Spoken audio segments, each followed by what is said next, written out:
श्रीगुरुभ्यो नमः। हरि ओम्।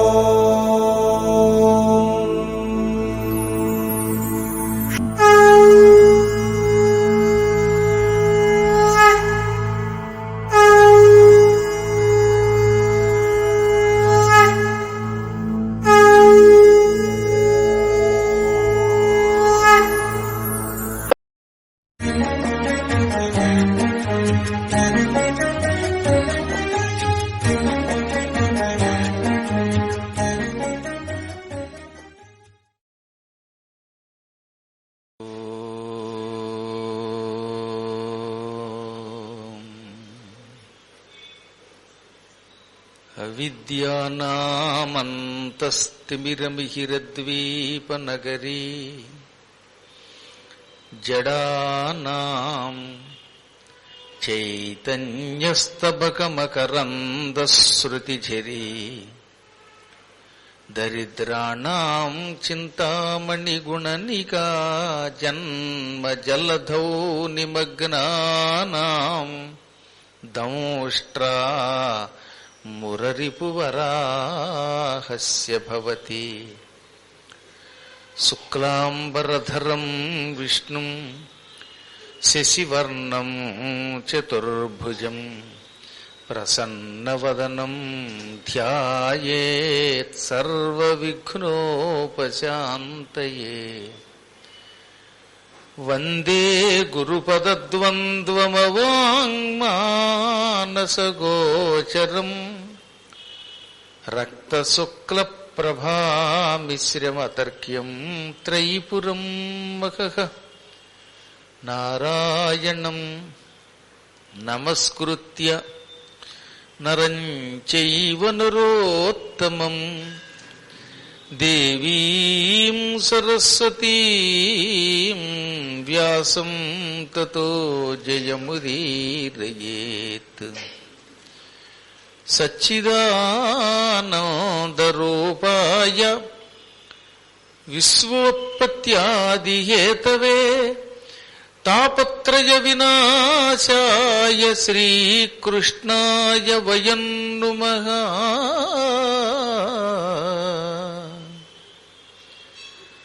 ఓం విష్ణవే శంకరాయ గురవే నమః.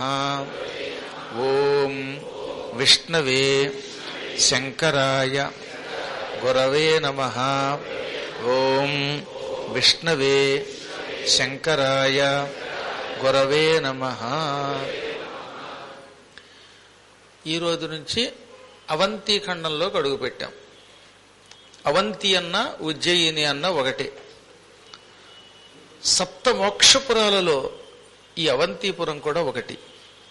అయోధ్య, మధుర, మాయా, కాశీ, కాంచీ, అవంతిక, పురీ, ద్వారవతీ చైవ సప్తైతే మోక్షదాయినః. అయోధ్య మొదటి పురం, రెండవది మధుర. మధుర అంటే బృందావనంలో ఉన్నటువంటి ప్రాంతం అన్నమాట. పూర్వదంతా అడవి, అడవి మధ్యలో ఒక అద్భుతమైన నగరం. మధువు అని పేరు కలిగిన ఒక రాక్షసుణ్ణి సంహరించి శ్రీ మహావిష్ణువు ఆ ప్రాంతాన్ని నిష్కంటకం చేశాడు. యమునా నదీ తీరంలో ఆ వనంలో ఎంతో మంది తపస్సు చేశారు. ఒకప్పుడు అంబరీషుడు ద్వాదశి వ్రతం చేసింది అక్కడే. లవణాసురుణ్ణి శత్రుఘ్నుడు సంహరించిన స్థలం అదే. ఇది కాక మహానుభావులైన ఎంతో మంది ఋషులు అక్కడ తపస్సు చేసి తరించారు. అందువల్ల ఆ ప్రాంతానికి మధువన ప్రాంతం కనుక మధుర అని పేరు వచ్చింది. నిత్యం భగవంతుడు అక్కడ ఉంటాడు. అయోధ్య రామక్షేత్రం అయితే మధుర విష్ణు క్షేత్రం. విష్ణువు నిత్యం తనంత తానే ఉంటాడు అక్కడ. సాధారణంగా మనం ఎక్కడికైనా ఆవాహన చేసినప్పుడే పరమాత్మ వచ్చి అక్కడ కూర్చుంటాడు. ఆవాహయామి అన్నప్పుడు ఆ కలశంలోకో విగ్రహంలోకో యంత్రంలోకో పరమాత్ముడు వచ్చి కూర్చుని తర్వాత మళ్ళీ మనం ఉద్వాసన చెప్పగానే వెళ్ళిపోతాడు. ఆలయాల్లో కూడా అంతే. రాత్రి తలుపు మూసేస్తే అందులో ఉన్న స్వామివారు అదృశ్యుడైపోతాడు. అయితే లోక సంచారానికైనా పెడతాడు, లేదా తన లోకానికైనా వెళ్ళిపోతాడు. అందుకే అర్ధరాత్రి పూట తలుపులు మూసాక ప్రదక్షిణ వద్దు అన్నారు. కారణం అదే. ఒకవేళ ప్రదక్షిణ చేయాలంటే తలుపు తీసి ఉన్నప్పుడు స్వామికి సాష్టాంగపడి నువ్వు రాత్రి మేము ప్రదక్షిణ చేయాలనుకుంటున్న సమయంలో కూడా ఇందులో ఉండని బతిమాలుకుని ప్రార్థన చేసి అప్పుడు ప్రదక్షిణ చేసేవారు రాత్రిపూట. కానీ మధుర అలా కాదు. మధురా భగవాన్ యత్ర నిత్యం సన్నిహితో హరిహి అన్నారు. నిత్యం భగవంతుడు తనంత తాను ఇష్టపడి అక్కడ ఉంటాడు. నిత్యం సన్నిహిత అన్నారు. ఈ పూట ఉండి ఆ పూట వెళ్ళిపోయేవాడు కదా ఆయన, ఎప్పుడు అక్కడే ఉంటాడు. ఎవరూ రమ్మని ఆహ్వానించకుండానే ఉంటాడు. కారణం ఆ క్షేత్రం ఆయన మనస్సు నుంచి ఆవిర్భవించడమే అన్నారు. ఇక మూడవది మాయా, అదే ఇప్పుడు హరిద్వార్ అని పిలువబడుతున్నది. ఆ క్షేత్రం మూడవ మోక్షపురం. విష్ణువు వైకుంఠం నుంచి మొట్టమొదటి అక్కడికి దిగొచ్చిన స్థలం. గంగానది అక్కడే మైదానంలో ప్రవేశించటం వల్ల గంగాద్వారం అని కూడా పిలువబడుతుంది. అది అదొక అద్భుత క్షేత్రం. నాలుగవది కాశీపురం. ఇక ప్రపంచంలో ఇక అంతకంటే ఉత్తమ క్షేత్రం మరొకటి లేదు. మిగతా అన్ని జ్యోతిర్లింగాలు కాశీతో కలిసి ఉంటాయి, కాశీ మాత్రం తానొక్కటే వెలుగుతూ ఉంటుంది. అందుకే కాశీ అత్యున్నత మోక్షక్షేత్రం, ప్రళయకాలంలో కూడా నశించని క్షేత్రం. ఆ తరువాతది కాంచీపురం. తమిళనాడులో ఇప్పుడు చెన్నై నుంచి కానీ తిరుపతి నుంచి కానీ ప్రయాణం చేసి వెళ్ళడానికి వీలుగా ఉన్నటువంటి పురం. ఏకాంబరేశ్వరుడు అనే పేరుతో శివుడు అక్కడ కొలువై ఉన్నాడు. అమ్మవారు ఎంత అద్భుతమైన దివ్యశక్తి అండి అక్కడ. ఆయన ఏకాంబరేశ్వరుడు, ఆవిడ ఏకాంబరేశ్వరిని. ఆమ్రము అంటే మామిడి, ఏక అమ్మర, ఒక్క మామిడి చెట్టు ఉన్నది అక్కడ. ఆ చెట్టు ఎన్ని యుగాలైనా పాడవదు. మీలో చూసిన వాళ్ళు ఉన్నారు కదా, ఎలాగో ఆ మామిడి చెట్టు మళ్ళీ మళ్ళీ మళ్ళీ బతుకుతూనే ఉంటుంది. ఆ మామిడి చెట్టు కింద పార్వతీదేవి తపస్సు చేసి స్వామివారిని ప్రత్యక్షం చేసుకుని ఆయన పెళ్లి చేసుకున్నది. ఆవిడ అక్కడ ప్రత్యేకంగా ఓ చోట కామాక్షి అనే పేరుతో కూడా కొలువై ఉన్నది. ఏకాంబరేశ్వరుడు ఆలయంలో అమ్మవారు పార్వతి ఉన్నా విడిగా కామాక్షి రూపంలో ఉన్నది. అందుకే అది ఇటు శక్తిపీఠము, ఇటేమో సప్త మోక్షపురాల్లో ఒక పురం కూడా. పక్కనేమో వరదరాజస్వామి ఉన్నాడు, కంచి వరదరాజస్వామి అమ్మవారితో పాటు. అందుకే విష్ణు కంచి, శివ కంచి రెండూ ఉన్నాయి అక్కడ. ఏకకాలంలో శైవ వైష్ణవ క్షేత్రములు రెండూ కలిసి ఉన్న దివ్యక్షేత్రం అది. ఆ తర్వాతది అవంతిక. అవంతిపురమునే ఉజ్జయినీపురం అని కూడా అంటారు. మహాకాళేశ్వరుడి దివ్య జ్యోతిర్లింగం కొలువై ఉన్నటువంటి స్థలం అది. క్షిప్రా నదీ తీరంలో ఉన్న పురం. ఆఖరిది ద్వారకాపురం. పురి ద్వారవతి అంటే ద్వారకాపురం. కానీ పురి అనడం ద్వారా పూరిలో ఉన్నటువంటిది ఇక్కడున్న ద్వారక రెండు చూస్తేనే సంపూర్ణ ద్వారక యాత్ర పూర్తవుతుందని చెప్పడం కోసమని అలా చెప్పారు. అందుకే అచ్చం ద్వారకలో గుడి ఎలా ఉంటుందో పురి జగన్నాథంలో కూడా అలాగే ఉంటుంది చూడండి గుడి. ఈ విధంగా ద్వారకాపురంతో 7 పురాలు పూర్తయ్యాయన్నమాట. ఇందులో ఏది చూడాలి ఏది చూడకూడదంటే అన్ని చూడవలసినవి, అన్ని ఒకదాన్ని మించిన ఒకటి అన్నమాట. అందులో ఈ సంవత్సరం అంటే 2023లో 2 క్షేత్రాలు గురువుగారితో రాగలుగుతున్నారు భక్తులు. ఒకటి దక్షిణాది యాత్ర. కాంచీపురంలో 5 రోజుల పాటు శివపురాణం విన్న తర్వాత ఆగస్టులో అక్కడి నుంచి వరుసగా జంబుకేశ్వర లింగం, రామేశ్వరం కూడా తీసుకెడుతున్నారట, కన్యాకుమారి కూడా తీసుకెడుతున్నారు, కుంభకోణం కూడా పెడుతున్నామని విన్నాం. పూర్తిగా వివరాలన్నీ మీరు వాట్సాప్ గ్రూపులో చూడొచ్చు. కాబట్టి మోక్షపురాలలో కాంచీపురాన్ని చూడగలుగుతున్నారు ఈ సంవత్సరం. అయిన వెంటనే వెళ్ళి సెప్టెంబర్ మాసంలో మధురా నగరానికి రాగలుగుతున్నారు. మధుర శ్రీకృష్ణ పరమాత్ముడు సంచరించిన దివ్య స్థలం. అణువణువున ఆ ప్రాంతంలో కృష్ణుడు కనబడుతూనే ఉంటాడు. అక్కడున్న ఇసుకను ఎత్తి మీద పోసుకుని నేల మీద పడుకుని పొల్లిగెంతులు పెడుతూ ప్రదక్షిణ చేస్తారు అక్కడ ఉన్నటువంటి భక్తులు. అజ్ఞానులకి ఆ శక్తి తెలియదు కానీ జ్ఞానులకి తెలుస్తూనే ఉంటుంది. ఆ మట్టి ఒంటికి తగిలితే ఎంత ఆనందం కలుగుతుందండి. యమునా నది స్నానం, అక్కడ ఉన్నటువంటి దివ్య కుండాల దర్శనం, నందగ్రామం, విరేపల్లి గోకులు అంటారు ఆ గోకుల ప్రాంతం, మహానుభావుడు శ్రీకృష్ణుడు చద్దన్నం తిన్నటువంటి ప్రాంతం, అఘాసురుణ్ణి సంహరించిన దివ్యస్థలం, దాన్ని ఇప్పుడు రమణ్రేతి అంటారన్నమాట. రాధాదేవితో విహరించి రాధని బ్రహ్మగారి పౌరోహిత్యంలో వివాహం చేసుకున్న దివ్యస్థలం, దాన్ని బర్సానా అంటారు ఇప్పుడు. ఇవన్నీ అక్కడ ఇప్పటికీ ఉన్నాయి. అందుకే బృందావనంలోకి అడుగు పెట్టగానే మహానుభావులైన భక్తులు పులకించిపోయేవారు. మీరాబాయి బృందావనంలోకి అడుగు పెట్టింది. ఇక ఆవిడ ఆ నేల మీద పడిపోయి అటు ఇటు సాష్టాంగ దండ ప్రణామాలు చేసి ఒళ్ళంతా మట్టి పూసుకుని ఎన్ని పాటలు పాడిందండి. యాదు ఆవే యాదు ఆవే బృందావన్ కే నందకిశోరు యాదు ఆవే యాదు ఆవే. బృందావనంలో నందుని కుమారుడు నాకు గుర్తుకొస్తున్నాడు. ఇదిగో ఇక్కడ గోవుల్ని వేపాడు, ఇక్కడ స్నానం చేశాడు, ఇక్కడ అఘాసురుడి చంపాడు అని ఏ స్థలాన్ని చూస్తే ఆ స్థలం మీద ఒక కీర్తన రాసి, ఆవిడ స్వయంగా గాయని కూడా కాబట్టి తనకి తానే బాణీ కొట్టుకుని పాడింది. పాడడం వేరు, అందరం పాడతాం, కానీ మాధుర్యం రావద్దు. కొందరు పాడితే ఎందుకు వచ్చిందిరా బాబు, ఎందుకు వచ్చిందిరా, ఎందుకు వచ్చిందిరా, ఎందుకు వచ్చిందిరా అన్నట్టుగా ఉంటాయి. అదే కొంతమంది పాడితే ఏదో తెలియని ఒక తన్మ ఎత్తారంటే ఆ కంఠంలో వచ్చేస్తుంది తెలియకుండానే. కారణం ఏంటంటే ఒక్కొక్కప్పుడు ఒక్కొక్క రకంగా ఉంటుంది మన మూడ్డు. ఒక్కొక్కప్పుడు అదే పాట వాడు పాడింది వేరు, ఇంకొకసారి పాడినప్పుడు ఆ గుండె లోతుల్లోంచి ఆ పాట రాదు. కానీ ఆవిడ యావజ్జీవితం అలా పాడింది ఆ పుణ్యాత్మరాలు. మధురలో తిరిగింది, గీతాలు రాసింది.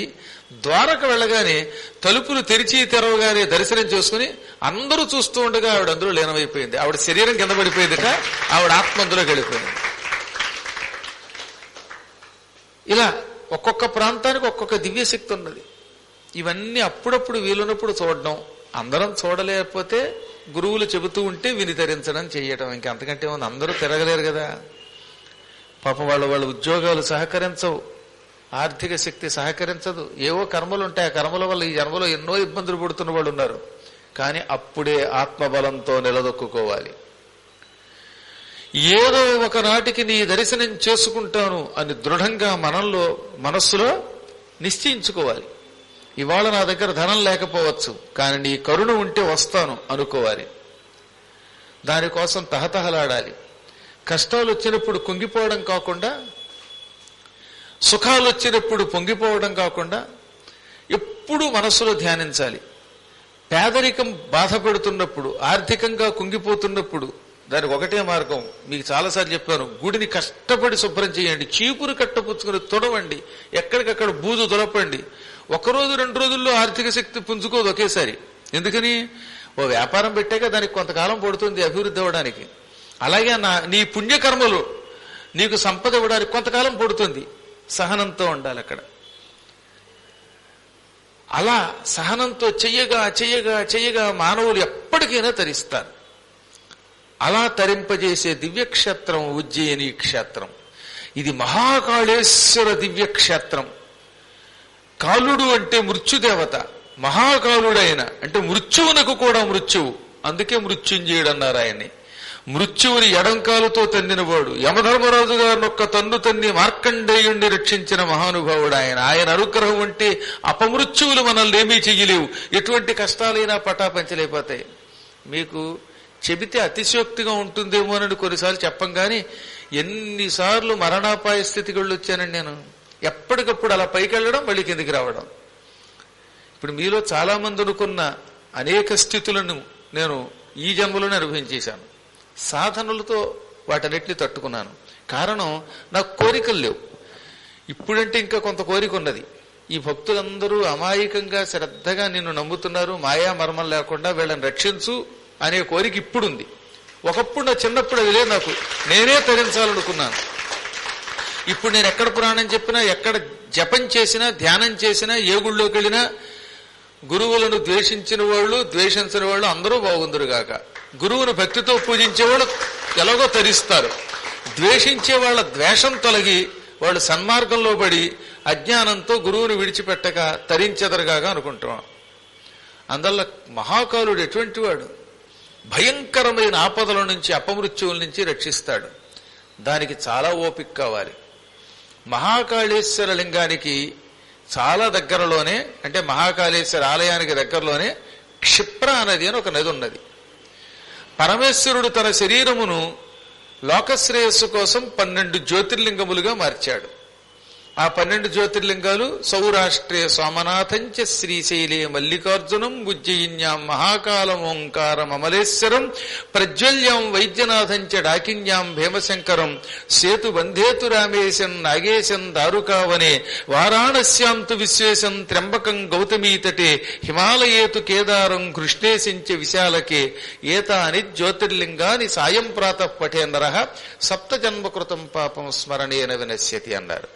సౌరాష్ట్రంలో సోమనాథలింగం, అదే ప్రభాసఖండంలో వస్తుంది. మీకు రేపు రాబోయే 6 రోజుల ప్రవచనంలో ఈ సౌరాష్ట్ర సోమనాథలింగం గురించి వస్తుంది.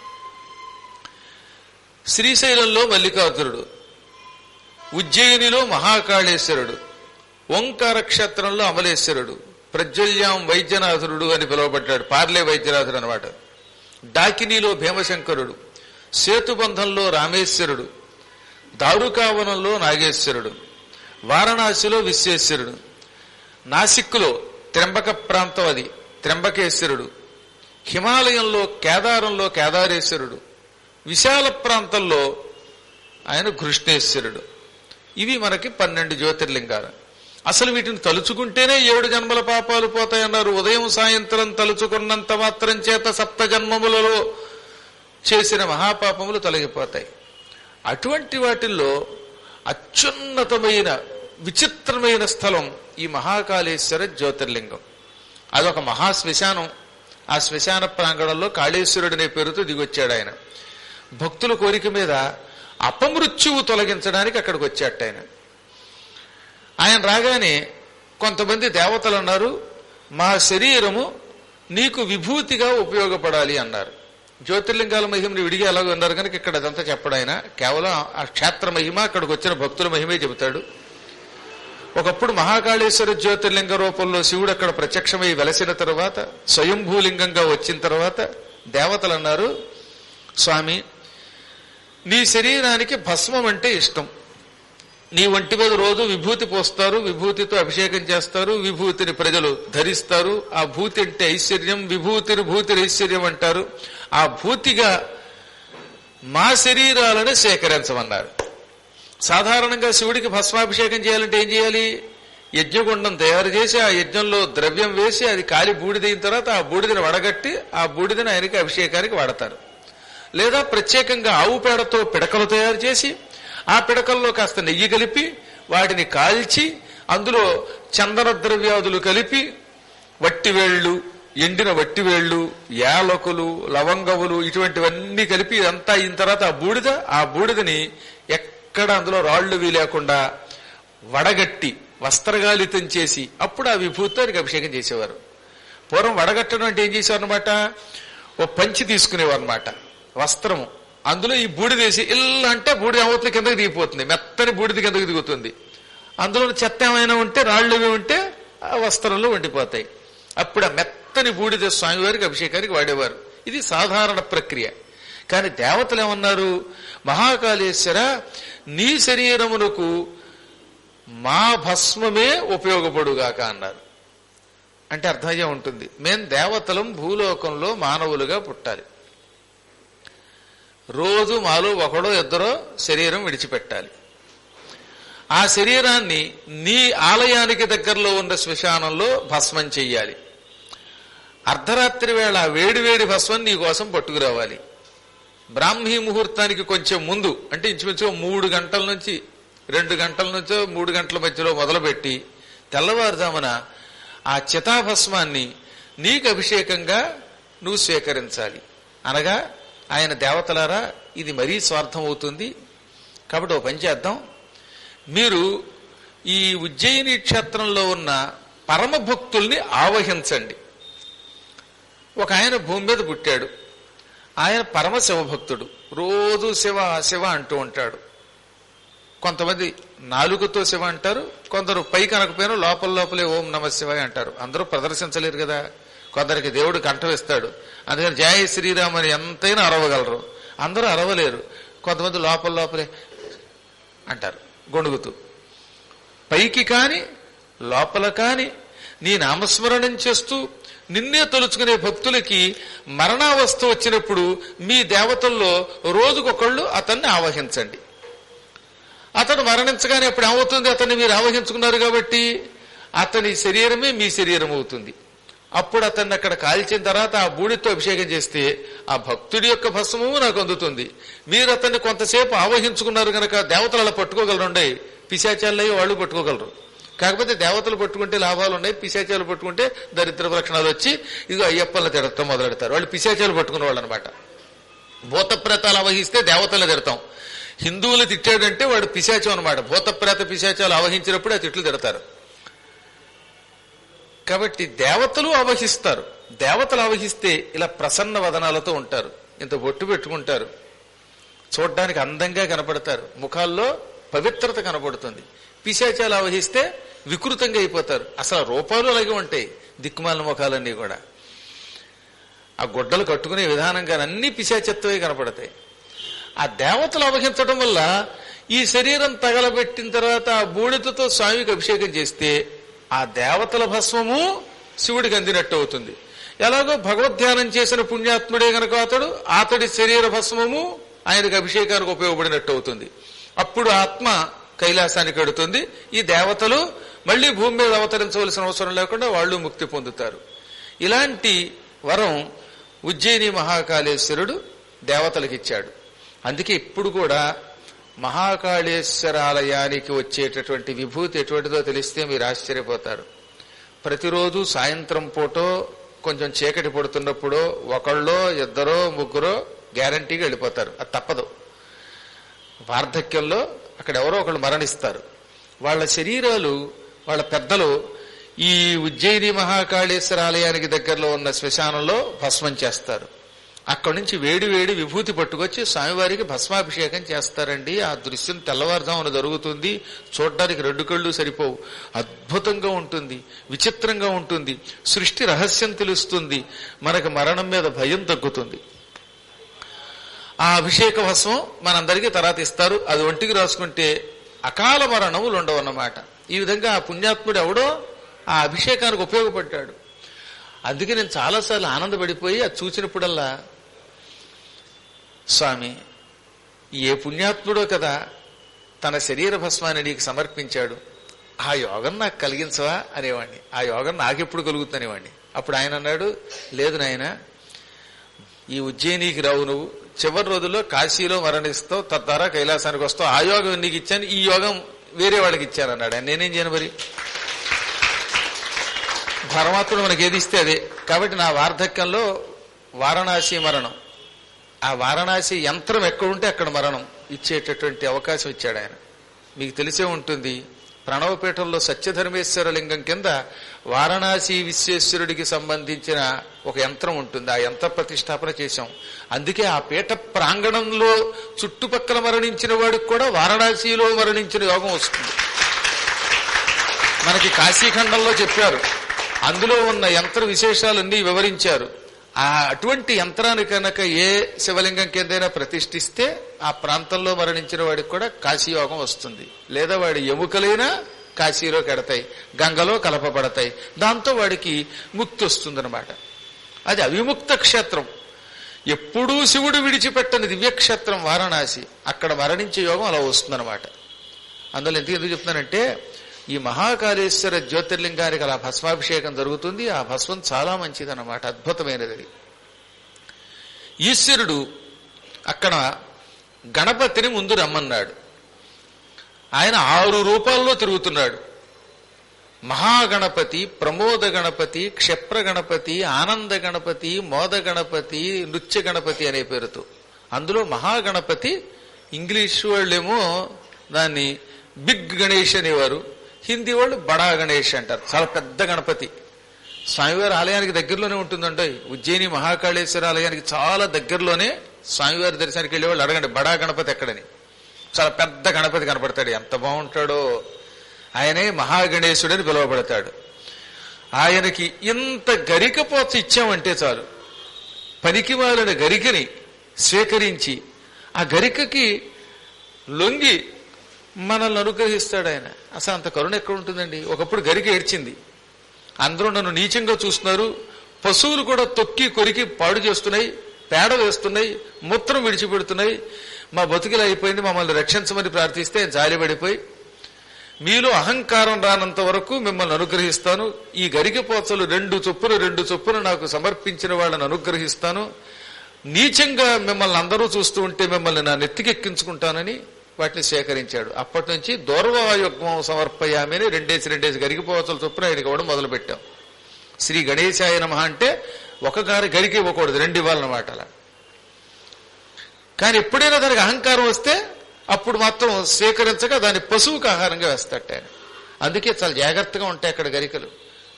మహాకాళేశ్వరాలయానికి దగ్గరలో పెరిగే గరికపోతలు ఉన్నాయే వినయంగా ఉంటాయి. అంటే అన్ని గరికలకి అవనే ఉండకపోవచ్చు, కొన్ని చోట్ల అహంకరించవచ్చు. అహంకరించినప్పుడు అప్పుడు పశువుల నోట్లోకి పోతాయి, గాడిద నోట్లోకో ఇంకో చోటకో పోతాయి. అవి కనుక భగవంతుడి భక్తితో ప్రార్థిస్తూ వినయంగా ఉంటే అటువంటి గరికపోతలు విఘ్నేశ్వరుడి పూజ దగ్గరికి ఎడతాయి. కాబట్టి ముందుగా ఉజ్జయిని వెళ్లిన వాళ్ళు ఈ మహాగణేశుణ్ణి, హిందీలో చెప్పబడిన బడా గణేశుణ్ణి దర్శనం చేసుకోవాలి. ఆయన అనుగ్రహం లేకపోతే లోపలికి వెళ్లి ఉజ్జయిని మహాకాళేశ్వరుణ్ణి సంపూర్ణంగా చూడలేం. చాలా మందిని చూశాం కదా, ముందు గణపతికి దండం పెట్టకుండా డైరెక్ట్ గా గుళ్ళోకి వెళ్ళిపోతారు. దాంతో వాడికి వెక్కన వచ్చి ఉజ్జయినిలో ఉండలేడు, తక్కిన యాత్ర జరగకపోవచ్చు. తీరా వాడు అక్కడికి వచ్చాడు అనుకోండి, వాళ్ళ ఆవిడికి డెలివరీ అయిందని పేరు వస్తుంది, వెంటనే వాడు అక్కడి నుంచి పరిగెత్తుకు వెళ్ళిపోతాడు, దాంతో యాత్ర ఆగిపోయి మధ్యలో వెళ్ళిపోతాడు.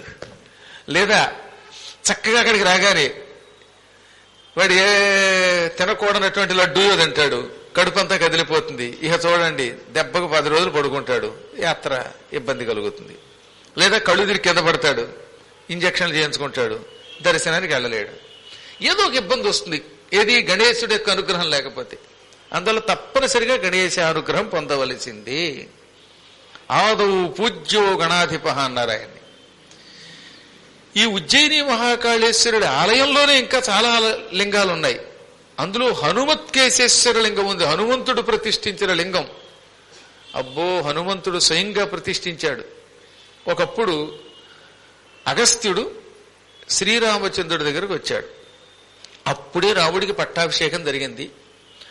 అందరూ రాముడిని ప్రశంసిస్తూ ఉంటే అగస్త్యుడు అక్కడికి వచ్చి, రామా, నువ్వు సామాన్యుడివా? అతి భయంకరుడైన రావణుడిని సంహరించావు. ఆ రావణుడి పరాక్రమం చాలా గొప్పది. వాడు ఎంతమందిని చంపాడు. అనరణ్యుడు అని పేరు కలిగిన మీ ఇక్ష్వాకు వంశస్థపు మహారాజుని చంపాడు.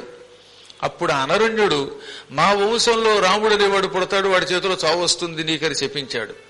ఆ దుర్మార్గుడి పరాక్రమం చాలా గొప్పది. వాడు యముడితో యుద్ధం చేశాడు, ఇంద్రుడితో యుద్ధం చేశాడు అని తెగపోగిడాడు.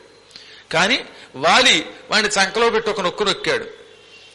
కార్తవీర్యార్జునుడి చేతిలో రావణుడు పతనం అయ్యాడు. శ్వేతద్వీపంలో ఆడవాళ్ళు వాడిని ఫుట్బాల్ ఆడారు.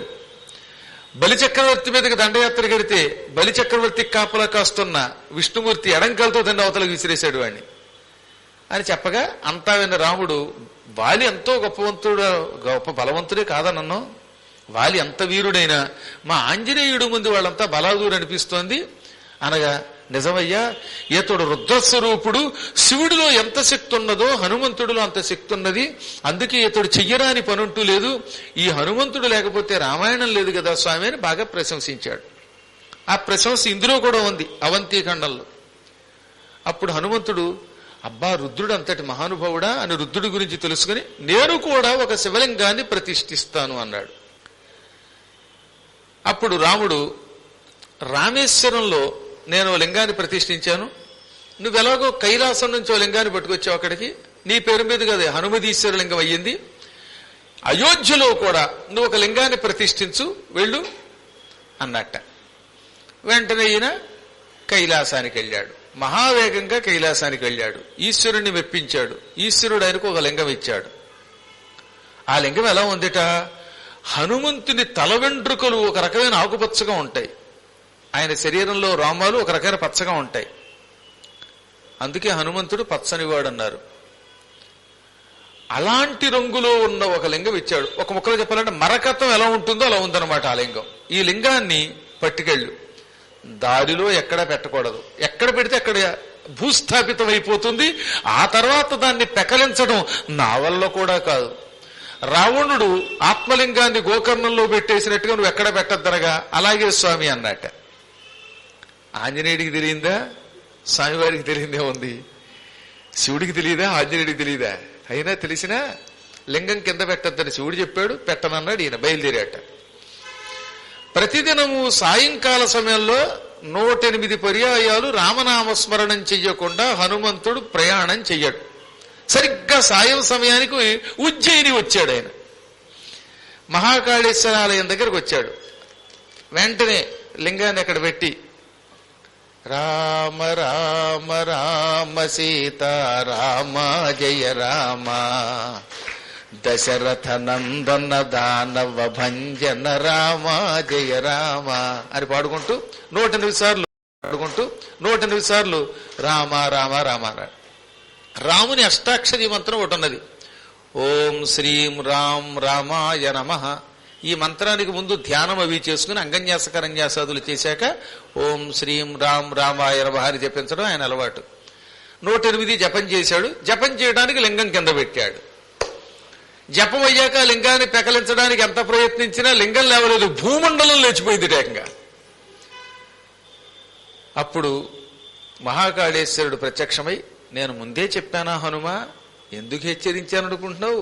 నాకు ఇలా జరుగుతుందని తెలుసు గనక ఇక ఈ లింగమును పెకలించటం నీ వల్లే కాదు, ఎవడి వల్ల కాదు, నేనే ఇక్కడి నుంచి కలియుగాంత వరకు బయలుదేరలేనన్నట్ట.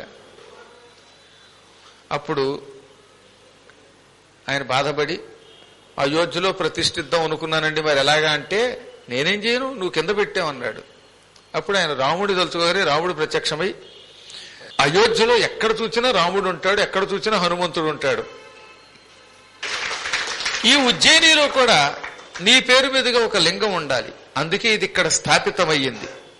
నీ తల వెంట్రుకలు ఏ రంగులో ఉన్నాయో ఆ రంగులో ఉన్న ఈ లింగం ఈ రోజు నుంచి హనుమత్కేశేశ్వర లింగం అని పిలువబడుతుంది. ఈ లింగం కలియుగాంతం వరకు ఇక్కడే ఉంటుంది. ఈ లింగ దర్శనం చేసుకున్న వాళ్ళందరూ శివానుగ్రహం పొందుతారు.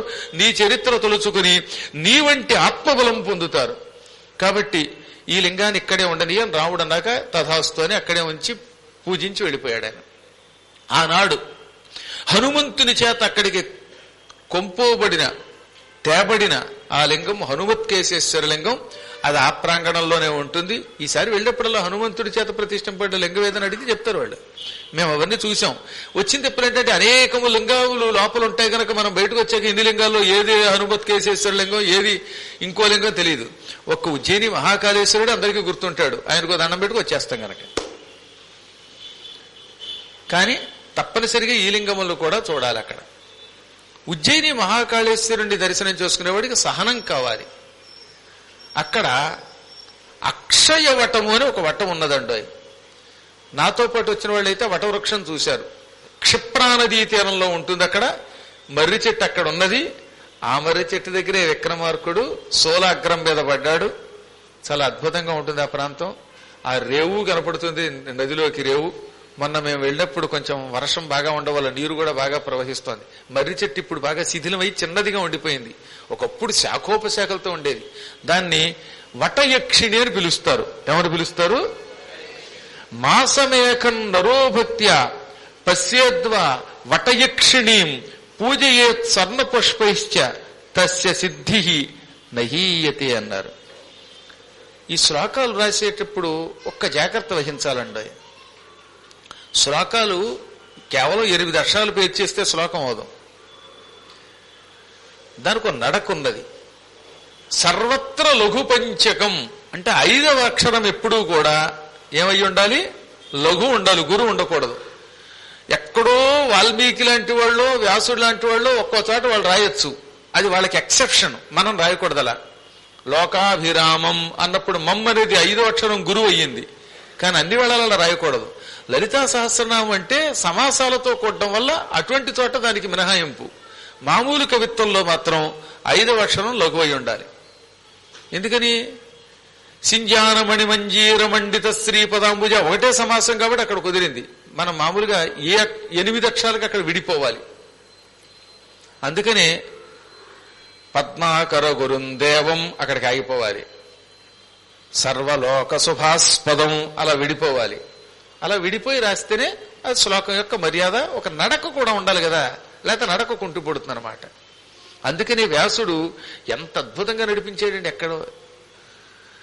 వ్యాసుడు ఎక్కడైనా మర్యాదకి భంగం కలిగిస్తే అది వేదం గనక దాన్ని మనం ప్రశ్నించకూడదట, మనం అలా రాయకూడదన్నారు. అందుకని కవిత్వం రాసేటప్పుడు చాలా నియమాలు ఛందశాస్త్రంలో చెప్పారు, అవన్నీ మనం చదువుకోవాలి. సరే, ఇదో పక్కన పెడితే వటయక్షిణి అనే ప్రాంతం ఒకటి ఉజ్జయిని దగ్గర ఉన్నది. ఆ మర్రి చెట్టు ఉన్నది. మొన్న నాతో పాటు వచ్చినటువంటి వాళ్ళంతా చూచారు. ఆ అద్భుత ప్రాంతం దగ్గరికి వెళ్ళాలి. ఈ అక్షయ వట వృక్షం దగ్గర పూర్వం చాలా లింగాలలో ఒక లింగం ఉన్నది. అది కోరికలు తక్షణం తీర్చేటటువంటిది లింగం. పుత్రదేశ్వర లింగం, పుత్ర కామేశ్వర లింగం అని కూడా పిలువబడేది. ఈ లింగం దగ్గరికి పూర్వం చంద్రసేనుడు అనే ఒక మహారాజు గారు వచ్చాడు. ఇప్పుడు ఆ లింగం మాయమైపోయింది. కానీ ఇప్పుడు ఆ ప్రాంతం చూస్తే చాలు, ఆ అక్షయ వటం లేక యక్షిణీ వటం దర్శనం చేసుకున్నా చాలు. అక్కడ చెప్పాడు, ఒకసారి దర్శనం చేసుకున్నా కోరిన కోరికలు తీరుతాయి. నెల్లాళ్ళు అక్కడ ఉండి ఆ దేవతా వృక్షాన్ని దర్శనం చేసుకుని బంగారపు పువ్వులతో పూజిస్తే వాడికి శాశ్వతంగా ఫలసిద్ధి, వాడు అనుకున్నది అవుతుంది. ఇక్కడ బంగారు పువ్వులు అంటే కేవలం బంగారం కాదు, సువర్ణము అనే శబ్దమునకు స్వర్ణ పుష్పం అంటే మంచి అక్షరములు. సు మంచి, వర్ణము అక్షరం. స్వర్ణము అంటే, సువర్ణము అంటే వాటికి మరొక అర్థం ఏంటి? పవిత్ర బీజాక్షరములు. ఏమిటా బీజాక్షరాలు? నమశివాయ. నమశివాయ అంటూ పువ్వులతో ఆ వటవృక్షాన్ని పూజించినా చాలు, అటువంటి వాడికి శుభం కలుగుతుంది. అందుకే పురాణాలకి పై అర్థం కాదు, గూఢార్థాలు తెలియాలి. మీరందరూ బంగారు పువ్వులు పట్టుకెళ్ళి అక్కడ ఆ మర్రి చెట్టు దగ్గర వేస్తే ఉంచుతారా? క్షణాల్లో పట్టుకుపోతాడు ఎవడవాడు. కాబట్టి ఇప్పుడు పూర్వంలా కాదు కనుక స్వర్ణ పుష్పము లేక సువర్ణ పుష్పము అంటే నమశివాయ అనే పంచాక్షరీ మంత్రపూర్వకముగా అక్కడ పుష్పములను సమర్పించవాలని అర్థం అన్నమాట. అలా సమర్పించినటువంటి వాడు అక్షయ ఫలం పొందుతాడు గనకే అది అక్షయ వటము లేక వటయక్షిణి అని పిలువబడుతుంది. అక్కడ యక్షిణి అనే పేరుతో అమ్మవారు ఆ చెట్టును ఆశ్రయించుకుని ఉంటుంది. ఈ యక్షిణి కూడా అమ్మవారి యొక్క ఒక దివ్య రూపం అన్నమాట. అక్కడ పూర్వం పుత్రదేశ్వర లింగం ఉండేది. ఇప్పుడు మన ప్రణవపీఠానికి వచ్చేసింది అనుకోండి ఆ లింగం. పూర్వం ఆ లింగం దగ్గర ఒక శాసనం ఉండేది. ఏమిటా శాసనం? రాతి పలకం మీద ఇది చాలా అద్భుతమైన లింగము, పుత్ర సంతానం ఇచ్చేటటువంటి లింగం. ఈ లింగం ఈ క్షిప్రానదీ తీరంలో ఒడ్డు మీద ఉన్నది. ఈ క్షిప్రానది దగ్గర వేసవకాలంలో కూడా ఎండిపోకుండా ఒక మడుగు ఉన్నది. మడుగు అంటే ఏమిటనమాట? నదుల్లో లోతైన గొయ్యి. నదులు వేసవకాలంలో ఎండిపోతాయి కదా, అందుకని నది మధ్యలో పెద్ద గొయ్యి చెరువులో తవ్వేవారు. అప్పుడు ఏమవుతుంది? నది నీరు అందులో ఉంటుంది. వేసవకాలంలో నది ఎండిపోయినా ఈ నీరు మాత్రం చెరువులో నీరు ఎండిపోతుంది అనమాట. వాటిని మడుగు అంటారు. అలాగే యమునా నదిలో కాళింది అని పేరు కలిగిన ఒక హ్రదం మడుగు ఉండేది.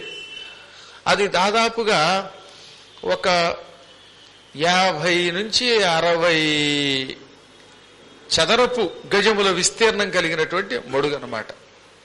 చాలా లోతుగా అగాధంగా ఉండేది. అందుకే వేసవకాలంలో యమున ఎండిపోయినా అది ఎండిపోయేది కాదు. యమునా నది వేసవకాలంలో చాలా సన్నగా ఉంటుందండి. అసలు ఉందే లేదా అన్నట్టుగా ఉంటుంది బృందావనంలో. మనం దిగినా నడుము కూడా మొలగదు. కానీ ఈ మడుగులో నీరు మాత్రం లోతు అవడం వల్ల వేసవకాలంలో అందులోకి చేరినటువంటి నీరు అలా ఉండిపోతుంది. మళ్ళీ వర్షాకాలం వచ్చేదాకా అలా ఉంటుంది. మళ్ళీ వర్షాకాలంలో నది సమృద్ధిగా ప్రవహిస్తుంది. అలాగే క్షిప్రా నదిలో కూడా ఈ వటయక్షిణి దగ్గర ఒక మడుగు ఉన్నది. ఆ మడుగు నీరు ఎప్పుడూ ఎండదు. సరే, వర్షాకాలంలో అగాధంగా ప్రవహిస్తూనే ఉంటుంది. అక్కడ ఏమన్నారన్నమాట ఒక శిలాశాసనంలో, ఈ ఒడ్డు మీద పుత్రదేశ్వర లింగం ఉన్నది. ఈ క్షిప్రా నదిలోకి మెట్లు దిగి 1000 కడవలతో నీరు పట్టుకొచ్చి 1000 కుండలతో నీరు పట్టుకొచ్చి ఈ పుత్రదేశ్వరుడికి అభిషేకం చేసిన వాడికి ఈశ్వరుడు ప్రత్యక్షమవుతాడు, వరం ఇస్తాడు, కోరిన వరం ఇస్తాడు. పుత్రులు కావాలంటే పుత్ర సంతానం ఇస్తాడు, లేదా సంతానం ఏదైనా పర్వాలేదంటే ఏదో ఒక సంతానం ఇస్తాడు. ఆయన కోరిన కోరికలన్నీ తీరుస్తాడు. కానీ భక్తితో 1000 కుండలతో అభిషేకం చెయ్యాలి, శ్రద్ధగా అభిషేకం చెయ్యాలి అని ఒక శాసనం పెట్టారట. చంద్రసేనుడని ఒక మహారాజు ఉన్నాడు ఆ కాలంలో. ఆయన ఉజ్జయినికి దగ్గరలో ఉన్నటువంటి సామ్రాజ్యం అంతా ఆయనదే. ఆయనకి పాపం పిల్లలు లేరు. పెళ్ళై 16 ఏళ్ళైనా పిల్లలు పుట్టలేదు. ఒక రోజున ఆయన అనుకోకుండా వేటకొచ్చాడు. ఆయనతో పాటు భటులు మంత్రి వచ్చారు. కానీ మంత్రులు భటులు ఒకదారిని వెళ్ళిపోయారు. రాజుగారు ఒక్కడు గుర్రం ఎక్కి ఇక్కడికి వచ్చాడు. ఎదురుగుండా క్షిప్రా నది, ఆ మడుగు కనబడ్డాయి. ఆ వేసవకాలంలో మడుగులో నీరు సమృద్ధిగానే ఉన్నది. ఆయన అక్కడికి దిగి కాళ్ళు చేతులు కడుక్కుని మంచినీళ్లు తాగి ఒడ్డుకొచ్చాడు.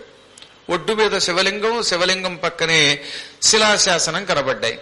ఆ శాసనం మీద, నాయనలారా, ఎవరైనా మీకు కోరికలుంటే ఈ మడుగులో అడుగుపెట్టి తమంత తాము సొంతంగా ఎవరి సాయం లేకుండా 1000 కడవల నీళ్లు ఒడ్డుకు పట్టుకొచ్చి శివలింగానికి అభిషేకం చేసిన వారికి శివుడు ప్రత్యక్షమై కోరిన కోరికలు తీరుస్తాడని ఉన్నది.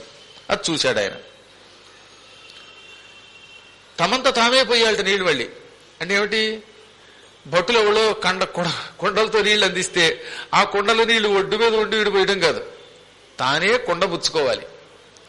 దాదాపు 20-30 మెట్లు ఉంటాయి. అవి అన్ని మెట్లు దిగి కుండతో నీళ్లు ముంచుకుని మళ్ళీ ఒడ్డెక్కి ఈ కుండలో ఉన్న నీళ్లు శివుడి మీద పోసి మళ్ళీ ఖాళీ కుండ పుచ్చుకొని దిగి మళ్ళీ పైకి రావాలి. ఇలా 1000 సార్లు అవ్వాలంటే మాట్లాడండి.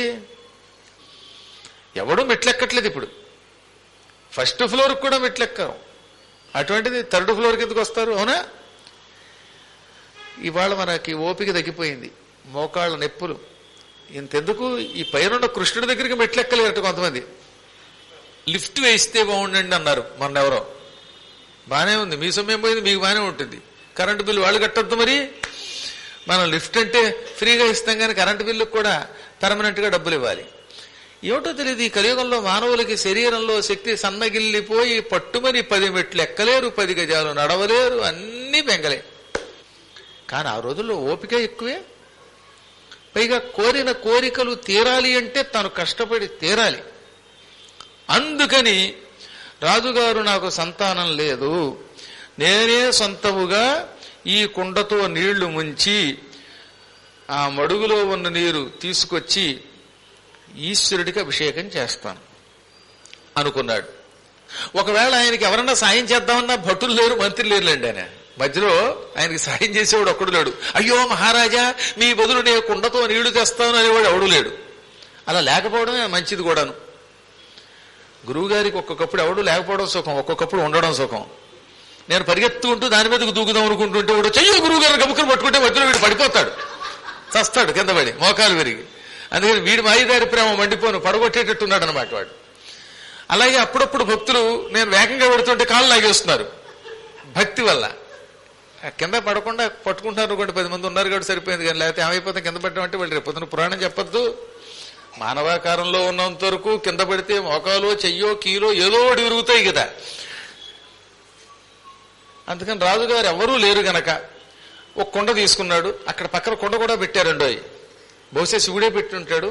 ఆ ఖాళీ కొండ తీసుకున్నాడు, మెట్లు దిగాడు. ఆ ఎదురుగుండా ఉన్న మడుగులో ఆ కొండ ఉంచాడు, నిండా నీళ్లు తీసుకున్నాడు. మళ్ళీ ఒక్క చుక్క కూడా తక్కకుండా ఫుల్గా తీసుకున్నాడు, ఫుల్ కొండ. ఈ కొండ నీళ్లు పుచ్చుకుని పైకి తీసుకొచ్చాడు, శివుడి మీద పోశాడు, ఓం నమ శివాయ అంటూ. మళ్ళీ కిందకి దిగాడు. ఇప్పుడు ఇక్కడ పెద్ద సమస్య, 108 ప్రదక్షిణలు చేస్తున్నప్పుడు మన కూడా ఎవడన్నా అసిస్టెంట్ ఉంటే వాడు టిక్కులు ఇట్టుకుంటూ ఉంటాడు, 1, 2, 3. ఈయనకి టిక్కెట్ ఎందుకు ఆయన తప్ప ఎవడు లేడు. పైగా కొంతమంది దిక్కుమాల శిష్యులు మధ్య మధ్యలో ఫోన్ మాట్లాడుతూ, గురువు గారు ఇప్పుడు ఎన్నో తిండి అని నన్ను అడుగుతాడు. వీడు ఫోన్ అప్పుడే మాట్లాడి, అప్పుడు గురువు గారికి అనుమానం వస్తుంది. 50 ప్రదక్షిణలు చేశాక మళ్ళీ వాడు 5 అండం. అలా 1000 ప్రదక్షిణలు చేయించాడు ఒకడు. వాడు పుణ్యమాని నేను 1000 సార్లు చేశాను ఒకసారి. అందుకని ఈ ప్రదక్షిణలు చేస్తున్నప్పుడు ఫోన్లు మాట్లాడేవాళ్ళు, డిస్టర్బ్ చేసేవాళ్ళు ఉంటే అదో ఇబ్బంది. అసలు ఎందుకు వచ్చింది, ఎవరిది వాడే లెక్కెట్టుకోవడం మంచిదండి. మనల్ని మనం నమ్ముకోవడం అంత ఉత్తమం మరొకట్లేదనమాట. ఉద్ధరేది ఆత్మనాత్మానం. మన కార్డు మనమే పెట్టుకుని మధ్యలో మనం కూడా ఎవరితో మాట్లాడకూడదనమాట. ఇంకో సమస్య ఒకటి తెలుసా, కళ్ళదోడు లేకపోతే అంకెలు గుర్తుండవు. ఒకడికి 108 అంకెలు ఉంటాయి కదా, ప్రదక్షిణ కార్డుల మీద 108 అంకెలు వేసినవి ఇస్తున్నారు ఈ మధ్యన. ఓ పిచ్చాడు కళ్ళదోడు లేక 1 తర్వాత కింద 2 నుండి పక్క దాని మీద వేశాడు. వరసగా 9 తర్వాత ఈ పక్కన 10 ఉందనమాట. వీడు 2 దగ్గర కాకుండా 10 మీద టిక్కెట్టి, అబ్బో అప్పుడే 10 అయిపోయా, ఏది 2 సార్లు ప్రదక్షిణ చేసి. అప్పుడు నేను కళ్ళతోటి తీసుకొచ్చి వాడి కళ్ళకి పెట్టి ఒరే ఒకటి తర్వాత 2 మీద నొక్కకపోయి టిక్కు 10 మీద నొక్కేవరా అంచేది ఇంకా చాలా ఉన్నాయిరా బాబట్టి ఓహో అదే అన్నాడు ఆయన. వాడి ఎన్ని గొడవలు ఈ ప్రదక్షిణలో. అలాగే ఈ అభిషేకానికి కూడా ఎన్నో గొడవలు. కానీ రాజుగారు చాలా తెలివైన వాడు. ఆయన అదృష్టం ఏంటంటే ఆయన ఒక 1000 పువ్వులు తెచ్చుకున్నాడు. ఆ 1000 పువ్వులు తన నడుము చుట్టూ ఉన్న వస్త్రంలో వేసుకున్నాడు. ఒక కుండతో నీళ్లు అభిషేకం చేసిన వెంటనే ఒక పువ్వు తీసి పక్కన పెడుతున్నట్ట. మొత్తం పువ్వులు అయిపోతే 1000 పువ్వులు అయినట్టు. ఎందుకైనా మంచిదని 1000 పెట్టుకున్నాడు ఆయన. 1000 రూపాయల మీద ₹1, 116 అలాగా ఎక్స్ట్రా అన్నమాట పెట్టుకున్నట్ట. మళ్ళీ మనకి పిచ్చి అనుమానాలు వద్దు. ఏమంటే మధ్యలో పువ్వు రాలి కింద పడితేనో అని. ఏం చేస్తాడు, రాలిపోతే వాడి కర్మ అది. కానీ రాలిపోకుండా ఆయన జాగ్రత్తగా ఆ వస్త్రంలో దాచుకుని ఒక్కొక్క పువ్వు వేస్తూ వచ్చాడు. 999 కడవలతో నీళ్లు తెచ్చి అభిషేకం చేసేటండి ఆయన. ఇంక ఒక్క కొండ. ఈ ఒక్క కొండతో నీళ్లు పట్టుకొచ్చి శివుడికి అభిషేకం చేస్తే శివానుగ్రహం లభిస్తుంది. ఈ 1000 కడవ నీళ్లలో బుడుంగని ముంచుతున్నప్పుడు ఈయనకు వెర్రి ఆలోచన వచ్చింది. అసలు నిజంగా శివుడున్నాడా? ఈ శాసనం శివుడే వేశాడా లేకపోతే ఎవడన్నా కుర్రగాడేశాడా? అసలు నిజమే కాదా? 1000 కుండలతో నీళ్లు పోసి అభిషేకం చేసినంత మాత్రం చేత ఈశ్వరుడు ప్రత్యక్షమై వరాలు ఇస్తాడా? ఎవడో మోసం చేసేశాడు. ఇది అనవసరంగా నేను ఈ ట్రాప్లో పడిపోయాను, ఎంత పొరపాటు చేశాను అనుకున్నాడు. 999 కుండలు పోసి ఇంకొక కొండ పోసే ముందు అనుమానించేట్టు వాడి కర్మయోగం. పాపం వాడికి తొందరపాటు వచ్చింది. ఇదే కర్మయోగం అంటే, ఇదే భయంకర యోగం అంటే. అంతవరకు గురువుగారిని పట్టుకుంటారు. పోయే కాలం వచ్చినప్పుడు చివరి క్షణంలో క్షమించండి గురువుగారు అని ఆ గురువుగారిని వదిలేసిపోతారు. 108 ప్రదక్షిణలు చేస్తాడు. ఆ చివరి ప్రదక్షిణకు వచ్చేసరికి అసహనంతో వదిలేసిపోతాడు. ఇలా పోతాడా లేదా అని శివుడు పరీక్షిస్తాడు. మేము కూడా అలా పరీక్షిస్తాం. ఉండవు చివరి దాకా మిమ్మల్ని పరీక్షిస్తాం. వీడు పోతే నాకు బాధ్యత ఉండదు. పోకుండా గట్టిగా పట్టుకున్నాడా వాడిని రక్షించే బాధ్యత మాది. అందువల్ల ఒక్కోసారి మనకు ఆర్థికమైన ఇబ్బందులు వస్తూ ఉంటాయి, కష్టాలు వస్తూ ఉంటాయి, కోరికలు తిరగపోవచ్చు, లేదా ఇంట్లో పెళ్ళం కొడుతూ ఉండొచ్చు, లేదా భార్య గారిని భర్తే కొడుతూ ఉండొచ్చు. ఏవేవో ఇబ్బందులు వస్తాయి.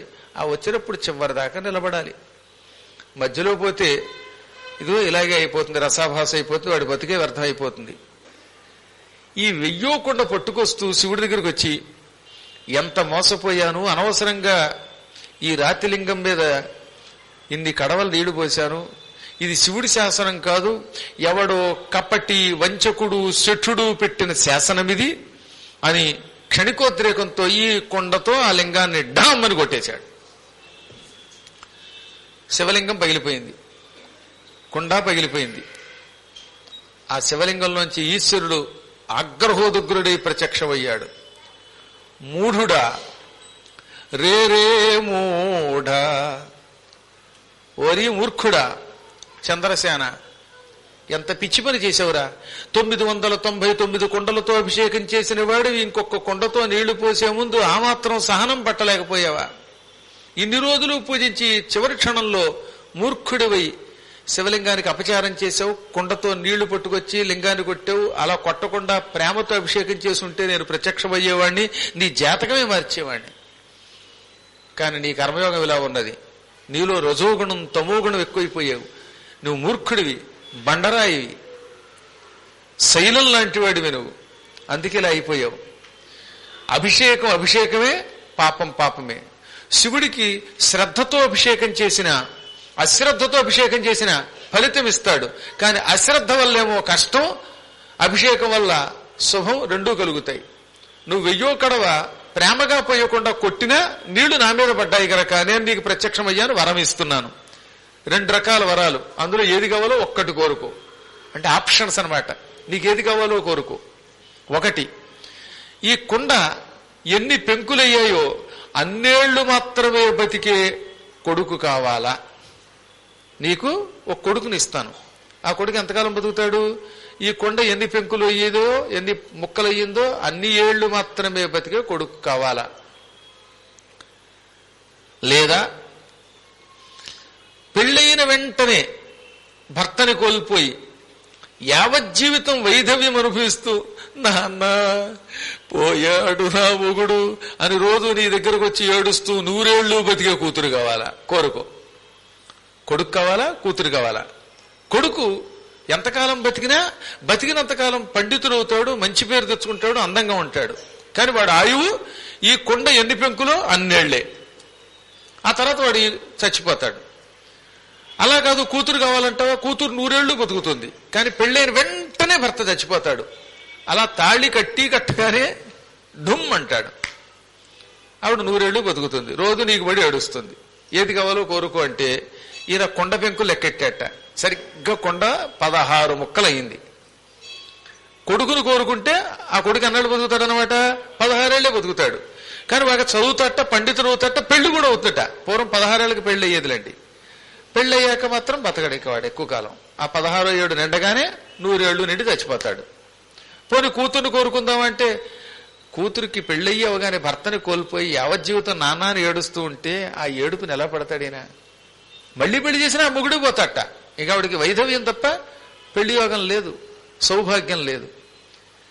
అబ్బే, అలా ఏడుస్తూ ఉండే కూతుర్ని తట్టుకోలేను, దానికంటే స్వీట్ 16 అయినా పర్వాలేదు, 16 ఏళ్ళు బతికే కొడుకు చాలనుకుని ఏడుపు మొహంతో శివ అపచారం చేశాను, క్షమించకూడదా అన్నట్ట. క్షమార్పణ కుదరదే. ఒకసారి మాట అంటే మాటే, శివుడి మాట అంటే మాటే. చీటికి మాటికి మాటలు మార్చడానికి నేనేమన్నా రాజకీయ నాయకుడినే అన్నాడు ఆయన. సరే అయితే ఆ 16 ఏళ్లే బతికే కొడుకుని ప్రసాదించన్నాడు ఆయన. ఇది జరిగిన ఆ స్థలమే ఇప్పుడు వటయక్షిణి అని పిలువబడుతోందననే ఆ వటవృక్షం దగ్గరికి వెళ్ళాలి తప్పనిసరిగా. కానీ మీరు మాత్రం అపచారం చేయకండి. ఇప్పుడు ఆ కుండ లేదు, ఆ లింగము లేదు. కానీ భక్తితో 9 దోసిళ్లు నీళ్లు అక్కడున్న మర్రి చెట్లు పోసినా, అక్కడున్న ఏ శివలింగం ఏదైనా అభిషేకం చేసినా ఇంచుమించుగా అటువంటి ఫలితం పొందుతాంట. అంత గొప్ప ఫలితం కాకపోయినా అటువంటి సత్ఫలితం మాత్రం పొందుతాం. ఎలాగా? 9 దోసిళ్లు నీళ్లు మర్రి చెట్లు అయినా పోయొచ్చు. మర్రి చెట్టు చుట్టూ తిరగడానికి హడావిడి ఎక్కువైపోతే అక్కడ చాలా లింగాలు ఉన్నాయి ఆ రేవు దగ్గర. ఏ లింగమునికైనా అభిషేకం చేసి శివ మేము అనుకున్న పనులు చేసి పెట్టంటే మంచి పనులు అయితే చేసి పెడతాడు. ఈ దృష్టిలో పెట్టుకుని మీరు కూడా శివుడికి 9 రోజులు తొడవమన్నాం అనుకోండి, లేదా గుళ్ళో తొడవమన్నాం అనుకోండి, 7 రోజులు తుడిచాక తుడిస్తే ఏమన్నా అవుతుందా అని చీపురు కట్టి పారేసి పక్కవాడిని కొట్టకండి. 9 రోజులు భక్తితో శ్రద్ధతో తొడవండి. గుడి బడికి వెళ్లే వాళ్ళు ఇంకా జాగ్రత్తగా ఉండాలి. తుడిచినంత మాత్రం చేతి ఏమొస్తుందని చివరి మూమెంట్లో ఎక్కడ పొరపాట్లు కూడా అశ్రద్ధ చూపించకూడదు. యావజ్జీవితం ఉపాసనలో శ్రద్ధగానే ఉండండి. చెయ్యటం మొదలు పెడితే చివరిదాకా నిలబడాలి. ఓ రోజు వచ్చి మర్నాడు వెళ్ళిపోతే ఉపయోగం ఉందండి. ఇవాళ వచ్చాం, ఫ్యాన్ బిగించాం, మర్నాడు వెళ్ళిపోయి అలిగి వెళ్ళిపోయాం, ఫ్యాన్ పీక్కి వెళ్ళిపోయాం, దానివల్ల ఉపయోగం ఉంది. అలా ఉండకూడదు. ఎప్పుడు ఒకే భక్తి ఉండాలి. అలా భక్తి ఉండగలిగితేనే మనం తరిస్తాం. అలాంటి వాడే రంగంలోకి అడుగు పెట్టాలి. లేదా బయట నుంచో దండం పెట్టి పోతూ ఉంటారుగా సామాన్య భక్తులు అయిపోవాలి. గురువుల దగ్గరికి రావడం గొప్ప కాదు, వచ్చిన తర్వాత యావజ్జీవితం దాన్ని నిలబెట్టుకోవడం యోగం అన్నమాట. భగవంతుడి దగ్గరికి వెళ్ళడం కాదు, అక్కడి నుంచి పతనం అవ్వకుండా చూసుకోవాలి. శివుడు తథాస్తు అన్నాడు. నీకు కొడుకు పుడతాడు, వాడు పండితుడు అవుతాడు, గొప్పవాడు అవుతాడు, అందంగా ఉంటాడు, ఇంచుమించుగా గొప్పగా కాకపోయినా పద్మాకర్ గారు అంత కాకపోయినా ఇంచుమించుగా ఆ మాత్రం అందంగా ఉంటాడు. కానీ 16 ఏళ్లు మాత్రమే బతుకుతాడు అని శివుడు అదృశ్యమైపోయాడు. ఇప్పుడు ఈ రాజుగారి ఇంటికి వచ్చాడు కానీ మనశ్శాంతి లేదు. కొడుకు పుడతాడని ఆనందిద్దామా అంటే ఆ కొడుకు 16 ఏళ్ళకి చచ్చిపోతాడంటే అది ఎంత బాధ అండి. పిల్లలు లేకపోయినా పర్వాలేదు కానీ పిల్లలు పుట్టి 16 ఏళ్ళకే చచ్చిపోతే అది మరీ బాధ. భార్యకి ఈ విషయం చెప్పలేదు, లోపల దాచుకున్నాడు. శివుడు అనుగ్రహించాడు, అభిషేకం చేశాను, మనకు కొడుకు పుడతాడు అన్నట్ట. అసలు శివుడిని నాకు కొడుకే వద్దంటే వదిలిపోయేది, కానీ అప్పుడేమో అనేశాడు. ఇంటికి వచ్చిన దగ్గర నుంచి బెంగ మొదలైందనమాట. అయ్యో ఎంత పని జరిగింది అని బాధపడటం మొదలెట్టాడు. అయితే అక్కడే ఒక యోగం ఉంటుంది. ఈయన అదృష్టం బాగుంది. ఈయనకి నారదుడంటే పరమభక్తి. నారదుడిని ఎప్పుడూ విడిచిపెట్టట్టు ఆయన. నారదుడు కూడా పూర్వకాలంలో స్వయంగా ఇలాంటి మహారాజులు ఇళ్లకు వచ్చేవాడు. ఇప్పుడు కలియుగంలో కుదరడం లేదు, అందుకే నారదుడు నారు రూపంలో పురాణం దగ్గరికి వచ్చి వెళ్ళిపోతున్నాడు. ఇళ్లకి రాలేకపోయినా మహానుభావులైన పౌరాణికుల రూపంలో నారదుడు కనపడి వెళ్ళిపోతూ ఉంటాడు. అందుకే కలియుగంలో పౌరాణికుల్లో నారదుడిని చూసుకోమన్నారు. మెళ్ళలో వేణ ఉండకపోయినా ఆయన కూడా పాడగలడు. నేను కూడా అంతంతో పాడుతున్నారు కదా, నారదుడు అంత మధురంగా కాకపోయినా వీణ లేకపోయినా పాడేస్తానా లేదా, కృష్ణుడి మీద పాటలు పాడుతానా లేదా. నీలవర్ణ నీలీలల్లు తెలియా నా తరమా దేవాధిదేవా, నీలవర్ణ నీలీలల్లు తెలియా మురళీధారీ ఆ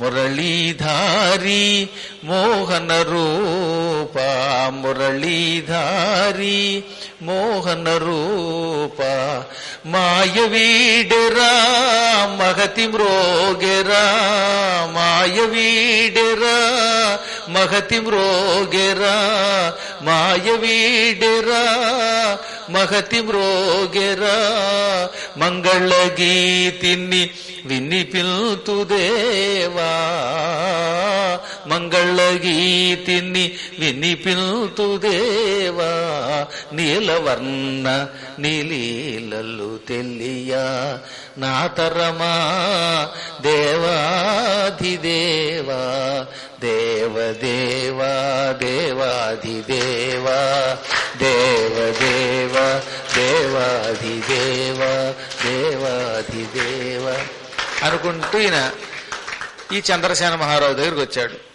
చంద్రసేనుడికి సరిగ్గా కొడుకు పుట్టి ఏడాది అయ్యింది. ఆ కొడుక్కి కాళేశ్వర ప్రసాదుడు అని పేరెట్టుకున్నాడు. సరిగ్గా నారదుడు వచ్చాడుగా, వెంటనే కాళ్ళు గట్టిగా పట్టుకుని, నారద, నేను చేసిన అపచారం వల్ల ఈ కుమారుడు 16 ఏళ్లు నిండగానే మరణిస్తాడు. ఇది కొడుక్కి చెప్పుకోలేను, మా ఆవిడికి చెప్పలేను, లోపలే పెట్టుకుని కుళ్ళిపోతున్నాను. ఇందులోంచి బయటపడే మార్గం లేదా అన్నట్ట. ఎప్పటికైనా ఇందులోంచి బయటపడతానా, ఈ కొడుకు చావుని కళ్ళారా చూస్తానా, లేక కొడుకుని చిరజీవిగా చూస్తానా అంటే నారదుడు అన్నాడు, మహారాజా, ఈశ్వరుడు కరుణాస్వరూపుడు. ఈ చేత్తో లాగి గొప్ప మీద కొట్టినా రెండో చేత్తో మందు తానే రాసి ఆ దెబ్బను తగ్గిస్తాడు. కోపం వచ్చినప్పుడు కొడతాడు ఆయన. కొట్టినా ఏం చేస్తాట, ఎడం చేత్తో కొడితే కుడి చేత్తో మందు రాస్తాడు, కుడి చేత్తో కొడితే ఎడం చేత్తో మందు రాస్తాడు. మందు రాసేది ఆయనే, మళ్ళీ మనల్ని మార్చేవాడు ఆయనే. అనగా ఇప్పుడు కొట్టాడు ఆల్రెడీ, మందు ఎలాగా అన్నట్టు ఆయన. మరి దానికే చెబుతాను, కంగారు పడకు. ఈ ఉజ్జయిని క్షేత్రంలో పరమ పవిత్రమైన మరొక జగన్మాతృశక్తి ఉన్నది. అదిగో ఆవిడే కాళీమాత, ఉజ్జయిని మహాకాళి. ఆ తల్లి పరమశక్తి స్వరూపిణి. అష్టాదశ శక్తి పీఠాల్లో ఒక శక్తిపీఠం ఆ తల్లిది. అవంతి క్షేత్రంలో అమ్మవారి ఆజ్ఞ ఎక్కువ చెల్లుతుంది. అయ్యగారు కూడా రాత్రిపూట ఆవిడ దగ్గరకు వచ్చి, కాళీ కింగ్ కరోమి అంటాట, ముజే క్యా కర్నా హై అంటాడు అమ్మవారి దగ్గరకు వచ్చి. మీ అందరూ కూడా అలాగే చేసేది ఎందుకు చెబుతారు, మాకు తెలీదా మీకు తెలీదా? మంచివాళ్ళు అలా చేస్తారనే చెప్పేది. మంచి భర్త అయితే రాత్రిపూట భార్యామణికి నమస్కరించి, ఎవరో చూడనప్పుడు ఎవరన్నా చూస్తే మళ్ళీ వీడియో తీసి వాట్సాప్ లో పెడతారు గనక, భార్యామణి ఏం చేయనని అడుగుతాట. అలా అడిగితే వాడు మంచి భర్త, అడగకపోతే వాడు మంచి భర్త కాదు అని నేను అనలేదు, నారదుడు అన్నాడు. ఇప్పుడు నా మీద పడద్దు. స్వామివారు కూడా అమ్మవారి దగ్గరకు వచ్చి నన్ను ఏం చేయమంటావు అని అడుగుతాడు. దానికి ఒక కారణం ఉన్నది. ఈ ఉజ్జయినికి ఒక అద్భుతమైన గాథ ఉన్నది. ఒకప్పుడు శివుడు పెళ్ళైన కొత్తల్లో పార్వతీదేవి యొక్క రంగును చూచి పెళ్లి చేసుకున్నట్ట. ఉట్టి మాట, సరదాగా అలా అన్నాడు ఆయన. పార్వతి మొదట్లో గౌరవర్ణములో ఉండేది, కాస్త తెల్లగా ఉండేదనమాట. శివుడు ఎంత తెల్లగా ఉన్నాడో అమ్మవారు కూడా అంత తెల్లగా అందంగా రంగులో ఉంది. అమ్మ ఎప్పుడు అందమే, కానీ రంగు కూడా తెల్లగా ఉంది. ఇలా ఉండగా ఒకసారి శుంభనిశుంభులని రాక్షసుల్ని సంహరించవలసిన అవసరం వచ్చింది అమ్మవారికి. దేవతలంతా పార్వతీదేవి దగ్గరకు వచ్చి పార్వతిని స్తుతించారు. అప్పుడు పార్వతి, ఎవరిని వీరు స్తోత్రం చేస్తున్నారని అడిగింది. అప్పుడు ఆ పార్వతి శరీరంలో నుంచి ఒక దివ్య శక్తి బయటకు వచ్చింది.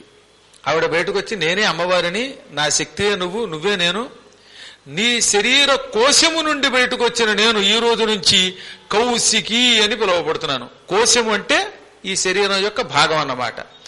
మన శరీరాన్ని కోశము, పంజరం అంటాం. అందుకే ఆత్మలో పంచకోశాలకి అతీతమైన శక్తి ఉందన్నారు. ఆత్మ పంచకోశాతీత అని.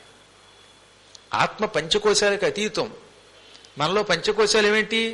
అన్నమయ, విజ్ఞానమయ, ఆనందమయ ఇత్యాది పంచకోశాలు ఉన్నాయి.